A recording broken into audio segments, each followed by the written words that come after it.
ጤና ይስጥልኝ። ይህ ኢትዮ ፋይን ነው። ዛሬ ስለ አካውንቲንግ ፕሮሰስ ወይም ደግሞ አካውንቲንግ ሳይክል ምንነት ዲስከስ እናደርጋለን። ከአሁን በፊት ስለ አካውንቲንግ በሰራው ቱቶሪያል ላይ አካውንቲንግ ፕሮሰስ ኦፍ ሪካርዲንግ፣ ሰመራይዚንግ፣ አናላይዚንግ ኤንድ ሪፖርቲንግ ፋይናንሻል ትራንዛክሽንስ ኦፍ ኤ ቢዝነስ ኢንቱ ሚኒንግፉል ፎርማት እንደሆነ አስተምሬያለሁ። ዛሬ አካውንቲንግ ፕሮሰስ ብለን የምንጠራው ወይም አካውንቲንግ ሳይክል ብለን የምንጠራው ምን እንደሆነ ዲስከስ እናደርጋለን። አካውንቲንግ ሳይክል ወይም አካውንቲንግ ፕሮሰስ ስንል ኢት ኢዝ ዘ ፕሮሰስ ኦፍ ሪካርዲንግ ሰመራይዚንግ አናላይዚንግ ኦል ፋይናንሻል ትራንዛክሽንስ ኦፍ የቢዝነስ ኦቨር ፔሪድ ኦፍ ታይም ነው። በአንድ የአካውንቲንግ ፔሪድ ውስጥ መንዝሊ ሊሆን ይችላል፣ ኳርተርሊ ሊሆን ይችላል፣ ሰሚ አኑዋሊ ወይም ደግሞ ይርሊ በበጀት ዓመት ውስጥ በአንድ የአካውንቲንግ ሳይክል ውስጥ የአንድን ቢዝነስ ፋይናንሻል ትራንዛክሽን የሂሳብ እንቅስቃሴዎች ሪካርድ ሰመራይዝ ኤንድ አናላይዝ ማድረግ ነው አካውንቲንግ ፕሮሰስ ወይም አካውንቲንግ ሳይክል ብለን የምንጠራው ማለት። ስለዚህ አካውንቲንግ ሳይክል ወይም አካውንቲንግ ፕሮሰስ ስንል ምን እንደሆነ በዝርዝር እናያለን። ስለ አካውንቲንግ ስናወራ ሁልጊዜ የምናወራው ስለ ፋይናንሻል ትራንዛክሽን ፋይናንሻል ኢንፎርሜሽን ነው። ትራንዛክሽን ከሌለ ግብይት ከሌለ ስለ አካውንቲንግ ማውራት አንችልም። ስለዚህ የመጀመሪያው አካውንቲንግ ፕሮሰስ ወይም አካውንቲንግ ሳይክል ትራንዛክሽን መከናወኑን ማወቅ ነው። በቢዝነስ በድርጅት ውስጥ ግዢ ይከናወናል፣ ሽያጭ ይከናወናል፣ ክፍያዎች ይኖራሉ፣ የተለያዩ ፋይናንሻል ትራንዛክሽኖች ይከናወናሉ። ስለዚህ እነዚህ ፋይናንሻል ትራንዛክሽኖችን መኖራቸውን መከናወናቸው የምናረጋግጠው በሶርስ ዶክመንት። ሶርስ ዶክመንት ከሌለን ማረጋገጫ ሰነድ ከሌለን ትራንዛክሽን ስለመከናወኑ ትራንዛክሽን ስለመፈጸሙ የምናውቀው ነገር አይኖርም ማለት። ስለዚህ አንድ ቡክኪፒንግ የሚሰራ አካውንቲንግ የሚሰራ ሰው በመጀመሪያ ማወቅ ያለበት ትራንዛክሽን መከናወኑ ነው። ትራንዛክሽን መከናወኑ የሚያውቀው በምንድን ነው? በሶርስ ዶክመንት። ሶርስ ዶክመንት ብለን የምንጠራው ፊዚካል ዶክመንት ኦር ኤሌክትሮኒክ ፎርም ዛት ቬሪፋይ ዘ ኦከራንስ ኦፍ የፋይናንሻል ትራንዛክሽን፣ ግብይት መከናወኑን ፋይናንሻል ትራንዛክሽን መፈጸሙን የሚያረጋግጥልን ዶክመንት ወይም ደግሞ ኤሌክትሮኒክ ፎርም ሶርስ ዶክመንት ተብሎ ይጠራል። ሶርስ ዶክመንት ነው። ስለዚህ ሶርስ ዶክመንት ስንል አይዘር ፊዚካል ዶክመንት ሊሆን ይችላል ኦር ኤሌክትሮኒክ ፎርም ይሆናል። ሶርስ ዶክመንት ብለን የምንጠራው ፋይናንሻል ትራንዛክሽን ግብይት መከናወኑን የሚያረጋግጥልን ቨሪፋይ የሚያደርግልን ዶክመንት ወይም ኤሌክትሮኒክ ፎርም ነው ሶርስ ዶክመንት ብለን የምንጠራው ማለት። ሶርስ ዶክመንት ብለን የምንጠራቸው ክፍያ ስንፈጽም ገንዘብ ወጪ ስናደርግ ቼክ ልንጠቀም እንችላለን። ቼክ የሚያገለግለው ለክፍያ ነው። ፎር ፔመንትስ ኤንድ ዊዝድሮዋልስ፣ ካሽ ዊዝድሮዋልስ ቼክ እንደ ሶርስ ዶክመንት ያገለግላል ማለት። ሁለተኛው ኢንቮይስ አለ፣ ክፍያ መጠየቂያ ኢንቮይስ አለ። ሪሲትስ ይኖራሉ፣ ክፍያ የተከፈለበት ማረጋገጫ፣ ዲፖዚት ስሊፕ ወደ ባንክ ገቢ የተደረገበት፣ የባንክ ስቴትመንት የባንክ ሂሳብ መግለጫዎቻችን ባንክ ስቴትመንታችን እንደ አንድ ሶርስ ዶክመንት ይታያል ማለት ነው። ስለዚህ ኢንቮይስስ፣ ሪሲትስ፣ ዲፖዚት ስሊፕ ኤንድ ባንክ ስቴትመንቶች እነዚህ በሙሉ ምንድን ናቸው? ታይፕስ ኦፍ ሶርስ ዶክመንት ናቸው። እንደ ሶርስ ዶክመንት የሚወሰዱ ናቸው። ሌላው ኢምፕሎይ ታይም ሺት ነው። ሰራተኛ ከቀጠርን በኋላ ሰራተኛ ደሞዝ ለመክፈል ኢምፕሎይ ታይም ሺት ያስፈልጋል። የሰራተኞች አቴንዳንስ ያስፈልጋል። የሰራተኞች አቴንዳንስ በወረቀት ፎርም ሊሆን ይችላል፣ ኤሌክትሮኒክ ፎርም ሊሆን ይችላል፣ በአሻራ ሊሆን ይችላል ታይም ሺቱ ማለት። ስለዚህ ኢምፕሎይ ታይም ሺት ካለ ሰራተኞች ስራ ሰርተዋል፣ ክፍያ ሊከፈላቸው ያስፈልጋል ማለት። ስለዚህ እነዚህ በሙሉ የባንክ ቼኮች ለፔመንት ኤንድ ካሽ ዊዝድሮዋል የሚያገለግሉ ናቸው። ኢንቮይስስ፣ ሪሲትስ ኤንድ ዲፖዚት ስሊፕስ፣ ባንክ ስቴትመንት ኤንድ ኢምፕሎይ ታይም ሺትስ እንደ ሶርስ ዶክመንት የሚወሰዱ ናቸው ማለት። ሶርስ ዶክመንትን በምናይበት ሰዓት ዴት ኦፍ ትራንዛክሽን ያስፈልገዋል። ግብይቱ የተፈጸመበትን ቀን መያዝ መቻል አለበት። ቼክ ጽፈን ከሆነ ቼክ የተጻፈበት ቀን፣ አማውንት የቼክ መጠን፣ የገንዘብ መጠን፣ ዲስክሪፕሽን የተከፈለበት ምክንያት እና ፊርማ አውቶራይዝድ የሆነ ሰው ሲግኒቸር ያስፈልገዋል። ህጋዊ የሆነ ሰው ፊርማ ያስፈልገዋል። የሰራተኛ ቅጥር ተከናውኖ ከሆነ ሰራተኛ የተቀጠረበት ቀን፣ የደሞዝ መጠኑ፣ የስራ መደቡ እና ፊርማ ይኖራል ማለት ነው። ያንን ቅጥር ያከናወነው ሰው ሁማን ሪሶርስ ኦፊሰር ወይም ሁማን ሪሶርስ ማኔጀሩ መፈረም መቻል አለበት። ስለዚህ አንድ ሶርስ ዶክመንት ዴት ኦፍ ትራንዛክሽን መያዝ አለበት፣ አማውንቱን የገንዘብ መጠኑ መያዝ አለበት፣ ዲስክሪፕሽን ምን እንደሆነ ትራንዛክሽኑ እና ፊርማ መኖር መቻል አለበት ማለት ነው። የመጀመሪያው አካውንቲንግ ሳይክል ወይም አካውንቲንግ ፕሮሰስ ብለን የምንጠራው አይዴንቲፋይ ትራንዛክሽን መኖሩን እንዴት ቼክ እናደርጋለን የሚለው ስሩ ሶርስ ዶክመንት ነው። ይህ ሶርስ ዶክመንት አይዘር ፊዚካል ዶክመንት ኦር ኤሌክትሮኒክ ፎርም ሊሆን ይችላል። ኤግዛምፕል ኦፍ ፋይናንሻል ትራንዛክሽንስ ብለን የምንጠራቸው ፐርቼዝ ኦፍ ኮምፒውተር ፎር ብር 50 ሺህ ነው። የኮምፒውተር ግዢ በ50 ሺህ ብር መከናወኑን የሚገልጽ ነው። ፔመንት ኦፍ ብር 2000 ፎር ኤሌክትሪሲቲ ቢል ነው። ለኤሌክትሪክ ለተጠቀምንበት የኤሌክትሪክ ክፍያ የኤሌክትሪክ ፓወር የተከፈለ አማውንት 2000 ብር እንደሆነ ይነግረናል። ሶስተኛ ባንክ ዲፖዚት አማውንት ኦፍ ብር 5000 ፍሮም ከስተመር ኦን ክሬዲት ሴልስ። አሁን በፊት በዱቤ ሽያጭ የተከናወነለት ደንበኛ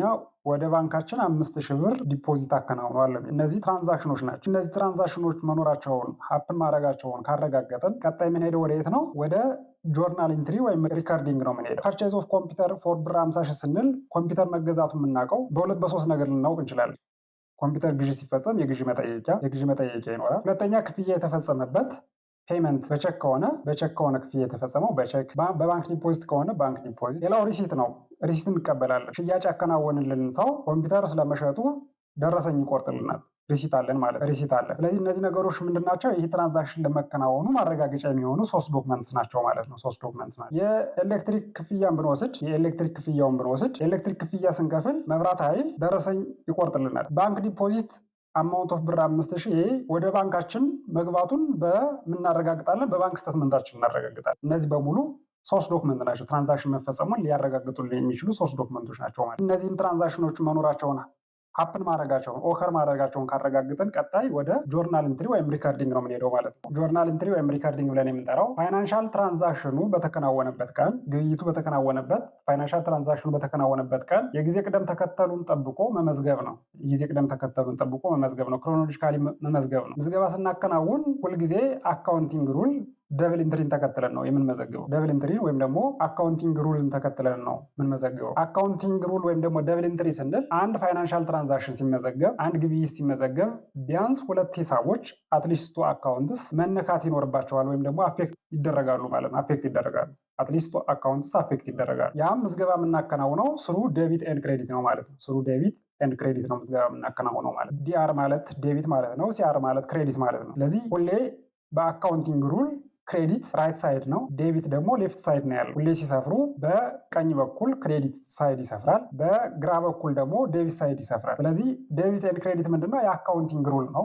የአካውንቲንግ ሩል ነው። ሌላ የተለየ ትርጉም የለውም። ስለዚህ ጆርናል ኢንትሪ ወይም ደግሞ ሪካርዲንግ ስንል እንዴት ነው የምንመዘግበው? ምዝገባ የምናከናውነው የመጀመሪያው ትራንዛክሽን ዴት ይኖረናል። ትራንዛክሽን ዴት ይኖረናል። ሁለተኛው ዲስክሪፕሽን ነው፣ የትራንዛክሽን ምንነት። ከዛ ዴቢት ኤንድ ክሬዲት አማውንቱን እናሰፍራለን ማለት ነው። ከላይ ያየናቸው ኤግዛምፕል እዚህ ላይ ፐርቼዝ ኦፍ ኮምፒውተር ፎር ብር 50,000፣ ሁለተኛው ፔመንት ኦፍ ብር 2,000 ፎር ኤሌክትሪሲቲ ብር። ፐርቼዝ ኦፍ ኮምፒውተር ፎር ብር 50,000 ኮምፒውተር ነው የገዛ ነው፣ እቃ ነው የገዛ ነው። እቃ ስንገዛ በ50,000 ብር ግዢ ስናከናውን 50,000 ብር ከባንካችን አውጥተን ነው የምንገዛው። ስለዚህ ካሻችን ይቀንሳል፣ ንብረታችን ኮምፒውተራችን ደግሞ ይጨምራል ማለት። ሁለተኛው ፔመንት ኦፍ ብር 2,000 ፎር ኤሌክትሪሲቲ ብር ነው። ይሄ ደግሞ ለተጠቀምነው ነገር ነው የከፈልነው። 2,000 ብር አውጥተን የከፈልነው። አሁን ይህ ካሻችን ይቀንሳል፣ ግን የተጠቀምነው ነገር ምንድነው? ኤክስፔንስ ነው። ኤሌክትሪሲቲ ቢል ነው። አንዴ ተጠቅመነዋል፣ ከዛ በኋላ መልሰን የምንጠቀምበት ነገር አይደለም፣ ኤክስፔንስ ነው። ሁለተኛው ባንክ ዲፖዚት አማውንት ኦፍ ብር 5,000 ፍሮም ከስተመር ኦን ክሬዲት ሴልስ ነው። የዱቤ ሽያጭ ነበረን። የዱቤ ሽያጭ ነበረን ማለት ተሰብሳቢ ነበረን፣ አካውንት ሪሲቬብል ነበረን ማለት ነው። ተሰብሳቢ ነበረን ማለት። ስለዚህ ያ ተሰብሳቢያችን ምን ይሆናል? ይቀንሳል። ካሻችን ደግሞ ምን ይሆናል? ይጨምራል ማለት። ስለዚህ እነዚህ ትራንዛክሽኖች እንዴት እንደምንመዘግባቸው ቀጥሎ ላሳያችሁ። ትራንዛክሽን ዴት አለ፣ ዲስክሪፕሽን አለ፣ ዴቢት ኤንድ ክሬዲት አማውንት አለ። ስለዚህ የመጀመሪያው ኮምፒውተር ግዢ ነው። ቀኑ ስላልተገለጸ ቀኑን ኤክስ ብለን እንለፈው። የመጀመሪያው ዴቢት ባላንስ ያለው አሴት ነው፣ ኮምፒውተር ነው። ዲስክሪፕሽኑ ኮምፒውተር ነው። አማውንቱ 50,000 ብር ነው ግዢ የተከናወነው። ኮምፒውተራችን በ50,000 ብር ጨመረ፣ ዴቢት ባላንስ ማለት ነው። ካሻችን በ50,000 ብር ቀነሰ፣ ክሬዲት ባላንስ ነው የሚኖረው። ካሽ ሲቀንስ ክሬዲት ባላንስ ይኖረዋል፣ ሲጨምር ዴቢት ባላንስ ይኖረዋል። ስለዚህ እያንዳንዱ ቻርት ኦፍ አካውንት ምን አይነት ባላንስ ነው የሚኖረው በደብል ኢንትሪ ሲስተም ጊዜ የሚለውን በሌላ ቱቶሪያል በደንብ አስተምራቸዋለሁ። ሁለተኛው ኤሌክትሪሲቲ ነው። ስለዚህ የዚህም ትራንዛክሽን ዴት አልተገለጸም፣ ኤክስ ብለን አለፍ ነው። ኤሌክትሪሲቲ ክፍያ ምንድነው? ኤክስፔንስ ነው። ኤክስፔንስ ያለው ባላንስ የሚጨምረው ኢንክሪዝ የሚያደርገው በዴቢት ሳይድ ነው። ስለዚህ ኤክስፔንሴ በ2,000 ብር ጨመረ ብዬ ኤክስፔንስ 2,000 ብር መዘግባለሁ። ካሽ ደግሞ ምን ሆነ? ቀነሰ ማለት ነው። ካሻችን ቀነሰ። ስለዚህ ሁሌም ወጪ ስናደርግ ምንድነው? ካሻችን እየቀነሰ ነው የመጣው። እዚህ ጋርም ካሻችን ቀነሰ በ50,000 ብር፣ እዚህ ጋርም ክፍያ ስንከፍል በ2,000 ብር ቀነሰ። በክሬዲት ሳይድ እየቀነሰ ነው የሚመጣው ማለት። ሶስተኛው ካሽ ዲፖዚት ፍሮም ኦን ክሬዲት ከስተመር ሴልስ ነው። በዱቤ ካከናወነው ሽያጭ 5,000 ብር ወደ ባንካችን ገብቷል። ስለዚህ ካሻት ባንክ ምን ሆነ ማለት ነው? ጨመረ ማለት 5,000 ብር ጨመረ። ቅድም እየቀነሰ ነበረ ስንከፍል፣ አሁን ደግሞ ገቢ ሲደረግልን በ5,000 ብር ጨመረ። ሌላ አካውንት ሪሲቨብላችን ኦን ክሬዲት ስለሆነ የነበረው ሽያጫችን የዱቤ ሽያጭ ስለነበረ ዱቤ ሽያጭ ነው ማለት የምንሰበስበው ገንዘብ ነበረ። ስለዚህ የምንሰበስበው ገንዘብ በ5,000 ብር ምን ሆነ? ቀነሰልን ማለት ነው። እዚህ ላይ ምን አየን? አሁን ካሽን በምናይበት ሰዓት ላይ እዚህ ላይ ቀነሰ፣ እዚህ ላይ አሁንም ካሽ መጣና ቀነሰ፣ እዚህ ጋር መጣና ካሽ ጨመረ፣ ስለዚህ እነዚህ ትራንዛክሽኖች አሉ ማለት ነው። ስለዚህ ሪከርድ ስናደርግ ዴቢት ኤንድ ክሬዲት አካውንቲንግ ሩልን ወይም ደግሞ ዴቢት ኢንትሪ ሲስተምን ተከትለን ነው የምንመዘግበው ማለት ነው። እያንዳንዱን አካውንቲንግ ትራንዛክሽን የሂሳብ እንቅስቃሴ ስንመዘግብ የምንመዘግበው የአካውንቲንግ ሩልን ደብል ኢንትሪ ሲስተምን ተከትለን ነው የምንመዘግበው ማለት ነው። ሪከርዲንግ የምንለው ወይም ደግሞ ጆርናል ኢንትሪ ብለን የምንጠራው ይህን ነው ማለት ነው። ሶስተኛው ፖስት ቱ ጄኔራል ሌጀር ነው። ፖስት ቱ ጄኔራል ሌጀር የምንለው የኮምፕሌት ሪከርድ ኦፍ ኢች ኢንዲቪዥዋል አካውንት ፋይናንሻል ትራንዛክሽንስ ኦፍ ኤ ቢዝነስ ኦቨር ኤ ፒሪድ ኦፍ ታይፕ እያንዳንዱ ኢንዲቪዥዋል አካውንት እያንዳንዱ ኢንዲቪዥዋል ቻርት ኦፍ አካውንት የያዘውን ዲቴል ወይም ደግሞ ኮምፕሌት ሪከርድ ኦፍ ፋይናንሻል ትራንዛክሽን የሚያሳይ ነው ጀኔራል ሌጀር ብለን የምንጠራው ማለት ነው። በጆርናል ኢንትሪ የመዘገብነውን ሂሳብ ዝርዝር ዲቴል ፋይናንሻል ትራንዛክሽን ወደሚይዝ ቋት ማስተላለፍ ነው ጀኔራል ሌጀር ብለን የምንጠራው ማለት ነው። እያንዳንዱ ቻርት ኦፍ አካውንት አሴት ታይፕ ሊሆን ይችላል፣ ሊያቢሊቲ ታይፕ ሊሆን ይችላል፣ ሬቨኒው ኤክስፔንስ ታይፖች ሊሆን ይችላሉ። አካውንት ታይፑ ማለት እነዚህ አካውንት ታይፖች እያንዳንዱ ቻርት ኦፍ አካውንት በአካውንቲንግ ፔሪዮድ ውስጥ የተከናወነውን ዝርዝር የሂሳብ እንቅስቃሴ የሚያሳይ ማለት ነው ጀኔራል ሌጀር የምንለው ማለት። ለምሳሌ ላይ ያየናቸውን ካሽ አካውንት ብንወስድ እዚህ ላይ እንዳያችሁት እዚህ ላይ እንዳሳየዋችሁ እዚህ ላይ ለምሳሌ ካሽ በ50 ሺህ ብር ቀንሷል። እዚህ ጋር ካሽ በ2 ሺህ ብር ቀንሷል። እዚህ ጋር ካሽ መጥቶ በ5 ሺህ ብር ጨምሯል። ይህ ሪካርዲንግ እያንዳንዱ ጆርናል ኢንትሪ ነው። ይህ ምዝገባ ያከናወንበት ይሄ የተደበላለቀ ነገር ነው። እዚህ ጋር ኮምፒውተር ካሽ ይላል፣ እዚህ ጋር ደግሞ ኤሌክትሪሲቲ ኤክስፔንስ ይልና ካሽ ይላል፣ እዚህ ደግሞ ካሽ ይልና አካውንት ሪሲቬብል ነው የሚያሳየው እዚህ ላይ። ስለዚህ የተደበላለቀ ነገር ነው እዚህ የሚያሳየው ማለት ነው። ጄኔራል ሌጀር በሚሆንበት ሰዓት ግን ካሽ ለብቻው በካሽ አካውንት ውስጥ ምን እንደተፈጸመ፣ ኮምፒውተር ኤንድ ሪሌትድ አይተም ውስጥ ምን እንደተከናወነ፣ አካውንት ሪሲቬብል ውስጥ ምን እንደተከናወነ ዝርዝር መረጃ የሚያሳይ ቋት ነው ጀኔራል ሌጀር ብለን የምንጠራው ማለት። ስለዚህ እዚህ ጋር የተከናወነውን ጀኔራል ሌጀር እንዴት እንደሚይዘው ለምሳሌ ካሽ አካውንቱን እንየው። ቢግኒንግ ባላንስ 100 ሺህ ብር ነበረው ብለን እንነሳ። ምክንያቱም ግዢ ተከናውኗል። ክሬዲት ራይት ሳይድ ነው፣ ዴቢት ደግሞ ሌፍት ሳይድ ነው ብያቸዋለሁ። ስለዚህ ክሬዲት ራይት ሳይድ ነው፣ ዴቢት ሌፍት ሳይድ ነው። ስለዚህ ቢግኒንግ ባላንስ ወይም ደግሞ ቢግኒንግ ካፒታሉ 100 ሺህ ብር ነበረ። ከዛ ኮምፒውተር ፐርቼዝ በ50 ሺህ ብር አውጥቶ ሲከናወን በ50 ሺህ ብር ይቀንሳል፣ ካሹ ክሬዲት ሆነ ማለት ነው። ኤሌክትሪክ ቢል ሲከፍል 2 ሺህ ብር አሁንም ካሹ ቀነሰ፣ ክሬዲት ሳይድ ነው። ከዛ መጣና አካውንት ሪሲቬብል ኮሌክሽን አለው ሰውዬ በዱቤ ሽያጭ ላከናወነው 5 ሺህ ብር መጣና ገቢ ሲደረግ ዴቢት ባላንስ ነው የሚለው 5 ሺህ ብር ጨመረ።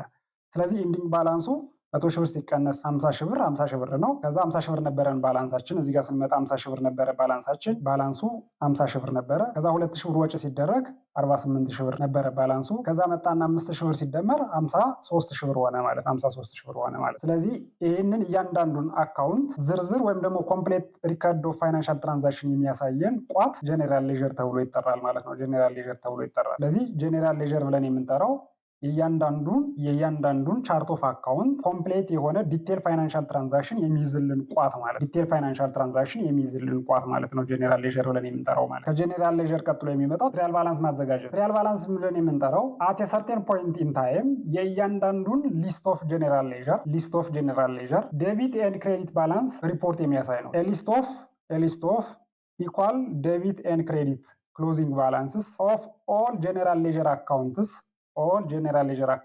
አት ዘ ኤንድ ኦፍ አካውንቲንግ ፔሪድ ማለት የአካውንቲንግ ፔሪዱ መጨረሻ ላይ፣ የወሩ መጨረሻ ላይ፣ የሩብ ዓመቱ መጨረሻ ላይ፣ የግማሽ ዓመቱ መጨረሻ ላይ ወይም ደግሞ የፊዚካል ይሩ የበጀት ዓመቱ መጨረሻ ላይ የእያንዳንዱ ጀኔራል ሌጀር አካውንት ዴቢት ኤንድ ክሬዲት ክሎዚንግ ባላንስ የሚያሳይ ነው ማለት። የትሪያል ባላንስ ዋና ዓላማው ዴቢት ኤንድ ክሬዲት ባላንሱ እኩል መሆኑን እና ስህተት አለመኖሩን ማረጋገጥ ነው። ዴቢት ኤንድ ክሬዲት ባላንሱ እኩል መሆኑንና ስህተት አለመኖር ማረጋገጥ ነው የትሪያል ባላንስ ዋና ዓላማው ማለት። ስለዚህ ከላይ ያየናቸውን ትራንዛክሽኖች በምናይበት ሰዓት ላይ የመጀመሪያው አካውንቲንግ ሳይክል ወይም አካውንቲንግ ፕሮሰስ አይዴንቲፋይ ትራንዛክሽን ነው። ትራንዛክሽን አይዴንቲፋይ ካደረግን በኋላ ሁለተኛ መመዝገብ ነው፣ ጆርናል ኢንትሪ ነው። ሶስተኛ በጆርናል ኢንትሪ የመዘገብነውን ወደ ዝርዝር የሂሳብ እንቅስቃሴ ወደሚይዝ ቋት ማስተላለፍ ፖስቱ ጀኔራል ሌጀር ነው።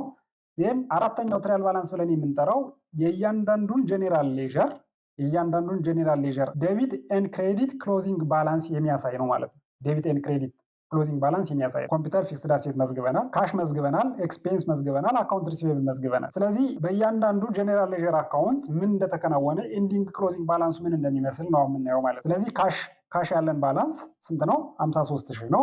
ዴቢት ባላንስ ነው። ዚህን ኮምፒውተር ግዢ ተከናውኗል። ኮምፒውተር የሚያሳየው ባላንስ 50 ሺህ ብር ነው። ኤሌክትሪሲቲ ኤክስፔንስ ዴቢት ባላንስ ነው የሚያሳየው። ስንመዘግብ ዴቢት ባላንስ 2 ሺህ ብር አለ። እነዚህ ሁሉ ዴቢት ባላንስ ነው ያላቸው። ስለዚህ 53 ሺህ ብር 50 ሺህ ብር 2 ሺህ ብር ድምሩ ስንት ነው? ባላንሱ ዴቢት ባላንሱ 105 ሺህ ብር ነው ማለት ነው። 105 ሺህ ብር። ክሬዲት ሳይድ ደግሞ ምን አለ? ኮምፒውተር ግዢ ሲያከናውን ኤሌክትሪሲቲ ክፍያ ሲከፍል ዝም ብሎ ስላልሆነ ቢጊኒንግ ባላንስ 100 ሺህ ብር ወስደናል።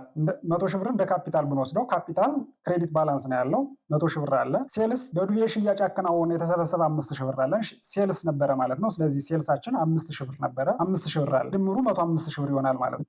ዴቢት ኤንድ ክሬዲት ባላንሱ ኢኳል ነው ማለት ነው። እዚህ ላይ ትሪያል ባላንስ ብለን የምንጠራው ሊስት ኦፍ ኢኳል ዴቢት ኤንድ ክሬዲት ክሎዚንግ ባላንስ ኦፍ ኦል ጄኔራል ሌዥር አካውንትስ አት ዘ ኤንድ ኦፍ አካውንቲንግ ፔሪድ ማለት ይሄ። ስለዚህ ዴቢታችን ኤንድ ክሬዲታችን ምንድነው?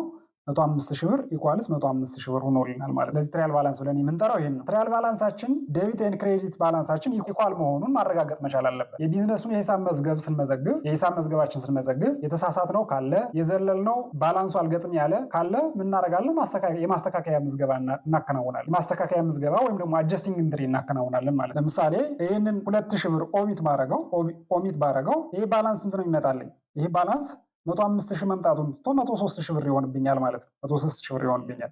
እዚህ ጋር ላይ ደግሞ 105 ሺህ ብር። ሁለቱ ኢኳል አይደለም ማለት ነው። ኢኳል አይደለም ማለት ኢኳል ካልሆነ ምንድነው የምናደርገው? የማስተካከያ ምዝገባ አጀስቲንግ ኢንትሪ እናከናወናለን። የአጀስቲንግ ኢንትሪ ኦሚት የተደረገ ኤክስፔንስን ዘልየው ከሆነ ይሄድና ኤክስፔንስ የመዘግባለሁ ማለት። ዴቢት ኤንድ ክሬዲት ባላንሱ ኢኳል መሆኑን ማረጋገጥ አለብኝ ማለት። ዴቢት ኤንድ ክሬዲት ባላንሱ ኢኳል ከሆነ መግጠሙን ካረጋገጠን ወደ የት ነው የምንሄደው? ወደ ፋይናንሻል ስቴትመንት ፕሪፓሬሽን ነው የምንሄደው ማለት ነው። ፋይናንሻል ስቴትመንት ፕሪፓሬሽን ነው። መጀመሪያው አይዴንቲፋይ ትራንዛክሽን ነው። ትራንዛክሽን መከናወኑን አይዴንቲፋይ ማድረግ ነው። ሁለተኛው ጆርናል ኤንትሪ ወይም ደግሞ ሪከርዲንግ ነው። ሶስተኛው ጄኔራል ሌጀር ነው። ወደ ጄኔራል ሌጀር ማስተላለፍ ነው። አራተኛው ትሪያል ባላንስ ነው። ትሪያል ባላንስ ላይ ሆነን ዴቢት ኤንድ ክሬዲት ባላንሱ ኢኳል መሆኑን ማረጋገጥ አለብን። ኢኳል ካልሆነ ወርክሽት ይኖረናል፣ አጀስቲንግ ኢንትሪ ይኖረናል። አጀስቲንግ ኢንትሪ እንሰራለን። አጀስቲንግ ኢንትሪ ከሰራንና ዴቢት ኤንድ ክሬዲት ባላንሱ ኢኳል መሆኑን ካረጋገጥን በኋላ ፋይናንሻል ስቴትመንት ወደ ማዘጋጀት እንሄዳለን ማለት ነው። የመጀመሪያው ፋይናንሻል ስቴትመንት ኢንካም ስቴትመንት ወይም ደግሞ ፕሮፊት ኤንድ ሎስ ስቴትመንት ተብሎ የሚጠራው ነው። ይህ ማለት የትርፍና ኪሳራ መግለጫ ነው። የትርፍና ኪሳራ መግለጫ ነው። ፕሮፊት ኤንድ ሎስ ተብሎ ይጠራል። ፕሮፊት ኤንድ ሎስ ስቴትመንት ነው የሚባለው። ፕሮፊታቢሊቲውን የሚያሳይ ነው። የቢዝነሱ ፕሮፊታቢሊቲ የሚያሳይ ነው። ኢንካም ስቴትመንት ሬቨኒው እና ኤክስፔንስን ትራክ ያደርጋል። ሬቨኒው እና ኤክስፔንስን ትራክ ያደርጋል። የቢዝነሱን ሬቨኒው ሴልስ ኢንካም ገቢ ሬቨኒውን ለማግኘት ያወጣው ወጪ ኤክስፔንስ ኤንድ ኮስት ኢንካም ስቴትመንት የሚይዘው ነው ማለት ነው። ስለዚህ ኢንካም ስቴትመንት ወይም ደግሞ ፕሮፊት ኤንድ ሎስ ስቴትመንት የሚያሳየው የቢዝነሱን ፕሮፊታቢሊቲ የቢዝነሱን ፐርፎርማንስ ነው ማለት ነው። ሁለተኛው የሀብትና ዕዳ መግለጫ ወይም ደግሞ ባላንስ ሽት ተብሎ የሚጠራው ነው። ባላንስ ሽት የሀብትና ዕዳ መግለጫ ነው። የሀብትና ዕዳ መግለጫ ነው። ይሄ ስቴትመንት ኦፍ ፋይናንሻል ፖዚሽን ተብሎ ይጠራል። አት ሰርተን ፖይንት ኦፍ ታይም የቢዝነሱን አሴት ሀብት፣ የቢዝነሱን ዕዳ ሊያቢሊቲ፣ የቢዝነሱን የካፒታል መዋጮ ካፒታል ኮንትሪቢሽን ወይም ደግሞ ሸር ኮንትሪቢሽን የሚያሳይ ነው ማለት ነው። ስለዚህ ባላንስ ሽት የሚያሳየው ወይም ደግሞ ስቴትመንት ኦፍ ፋይናንሻል ፖዚሽን የሀብትና ዕዳ መግለጫ የሚያሳየው አሴት ኢዝ ኢኳልስ ሊያቢሊቲ ፕላስ ኢኩዊቲ የሚለውን ነው ማለት። አሴት ኢዝ ኢኳልስ ሊያቢሊቲ ፕላስ ኢኩዊቲ የሚለውን የአካውንቲንግ ኢኩዌሽን ኢንሹር የሚያደርግ ነው ባላንስ ሺት። ሶስተኛው ካሽ ፍሎ ስቴትመንት ነው። የጥሬ ገንዘብ ፍሰት ነው። የጥሬ ገንዘብ ፍሰት የሚያሳየው የካሽ ኢንፍሎ ኤንድ አውት ፍሎ ሙቭመንት ነው የሚያሳይ። የጥሬ ገንዘብ እንቅስቃሴውን የጥሬ ገንዘብ ገቢና ወጪውን ካሽ ኢንፍሎ ኤንድ አውት ፍሎ ሙቭመንቱን የሚያሳይ ነው የጥሬ ገንዘብ ፍሰት መግለጫ የሚለው ማለት ነው። እነዚህን የሂሳብ መግለጫዎች እናዘጋጃለን ማለት። ስለዚህ እነዚህ ፋይናንሻል ስቴትመንትስ አጠቃላይ የፋይናንሻል ሪፖርትስ ተብለው ይጠራሉ። ፋይናንሻል ስቴትመንትስ ፋይናንሻል ሪፖርትስ ወይም ደግሞ ሚኒንግፉል ፎርማትስ ተብለው ይጠራሉ። ፋይናንሻል ስቴትመንትስ ተብለው የሚጠሩት ኢንካም ስቴትመንት የትርፍና ኪሳራ መግለጫ፣ ሬቨኒው ኤንድ ኤክስፔንስ የቢዝነሱን ፕሮፊታቢሊቲ የሚያሳይ ነው። የሀብትና ዕዳ መግለጫ ባላንስ ሺት ስቴትመንት ኦፍ ፋይናንሻል ፖዚሽን አሴትስ ኢኳልስ ሊያቢሊቲ ፕላስ ኢኩዊቲ የሚለውን የቢዝነሱን አሴት ሀብት፣ ሊያቢሊቲ፣ ዕዳና ኢኩዊቲ ካፒታል ኮንትሪቢሽን ወይም ሼር ኮንትሪቢሽን የሚያሳይ ነው። ሶስተኛው ካሽ ፍሎ ስቴትመንት የካሽ ኢንፍሎ ኤንድ አውት ፍሎ ሙቭመንቱን የሚያሳይ ነው። የአካውንቲንግ ፔሪዮዱ ሲያልቅ ክሎዚንግ ኢንትሪ እንሰራለን። ክሎዚንግ ኢንትሪ የምንሰራው ምንድነው? ሬቨኒው ኤንድ ኤክስፔንስ አካውንትስ ቴምፖራሪ አካውንት ስለሆነ የቢዝነሱ ፕሮፊታቢሊቲ ስለሆነ የሚያሳዩት ዜሮ እናደርጋቸውና ወደ ቀጣዩ የሂሳብ ዓመት ይተላለፋሉ። ሌሎቹ ማለት ባላንስ ሺት አይተምስ ዜሮ የሚሆኑ ሪሴት የሚደረጉ አይደሉም። የቢዝነሱን ፋይናንሻል ፖዚሽን የሚያሳዩ ስለሆነ ወደ ቀጣይ ዓመት የሚዘዋወሩ አካውንቶች ናቸው። ሬቨኒው ኤንድ ኤክስፔንስ ግን ዜሮ እናደርጋለን፣ ሪሴት እናደርጋለን። ሪሴት ስናደርግ የተገኘውን ፕሮፊት ኔት ኢንካም ወደ የት በማስተላለፍ ነው? ወደ ሪተርንድ ኤርኒንግ በማስተላለፍ ክሎዚንግ ኢንትሪ እንሰራለን ማለት ነው። ክሎዚንግ ኢንትሪ እንሰራለን ወደ ቀጣዩ የሂሳብ ዓመት አካውንቲንግ ፔሪየድ እናስተላልፋለን ማለት ነው። ስለዚህ ባላንስ ሺት አይተሞች ይቀጥላሉ ማለት ነው። አሴት ሊያቢሊቲ ኤንድ ኢኩዊቲ ይቀጥላሉ ማለት ነው። ዛትስ ዋይ አካውንቲንግ ሳይክል ተብሎ የሚጠራው ለዛ ነው። ከሶስት ዶክመንት ከትራንዛክሽን ወደዚህ እንመጣለን። ከጆርናል ኢንትሪ ወደ ጄኔራል ሌጀር እንመጣለን። ከጄኔራል ሌጀር ወደ ትሪያል ባላንስ እንመጣለን። ከትሪያል ባላንሳችን ላይ ተነስተን ፋይናንሻል ስቴትመንቶች እናዘጋጃለን። ዜን ፋይናንሻል ስቴትመንቶችን ካዘጋጀን በኋላ ቴምፖራሪ አካውንቶችን ሬቨኒው ኤንድ ኤክስፔንስን ዜሮ በማድረግ እና ወደ ሪተርኒንግ ኤርኒንግ በማስተላለፍ ወደ ቀጣዩ የአካውንቲንግ ፔሪየድ እናስተላልፋቸዋለን። ተመልሶ ወደ የት ይመጣል ማለት ነው? ወደ ሶርስ ዶክመንት ይመጣል። ስለዚህ አካውንቲንግ ምንድነው? ሳይክል ነው የምንለው ለዚህ ነው። አካውንቲንግ ሳይክል ነው የምንለው ለዚህ ነው። አካውንቲንግ ሳይክል ብለን የምንጠራው በአጠቃላይ ይህን ይመስላል። ቱቶሪያሉን ከወደዳችሁት ቻናሉን ሰብስክራይብ፣ ላይክ ኤንድ ሼር ማድረጋችሁን አትርሱ። በቀጣይ ቪዲዮ እስከምንገናኝ ሰላም።